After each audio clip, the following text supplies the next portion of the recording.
guys, it's Basil here. He's not attempting the class of how to make a s'more. So he's just going to sit there eating his chocolate.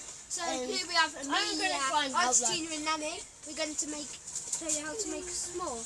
So first of all, get one of your cream crackers and place it on your foil. So next we should all have one piece of chocolate, yeah?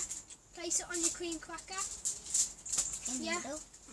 Next you put one of your marshmallows on one side of it. Or you can actually break up your chocolate into two. One there, if you want. And then get your second marshmallow. Place it in the middle of those. That's it. Then you place your other cream cracker on top. Push it down a little because you don't want it to mess up. And then you have to wrap the tin foil round the cream cracker. I'll hand them in, yeah.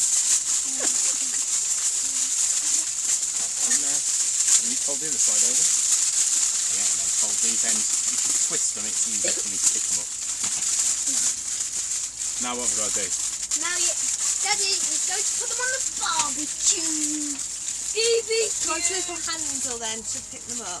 More best if it's not folded over too much. So And then that hand on the side is giving her sister is it working? Make a Sorry. candle. It's a toilet. It's a floating toilet. Why? It's a floating toilet. It's done. And then we'll leave it for about 5 minutes, and come back. And then I'm going to eat this chocolate. And we'll eat some cake while we wait. Oh, I'll have that fell in my mouth. Whoops! Or through the. One. She'll be back in a minute. Down, make it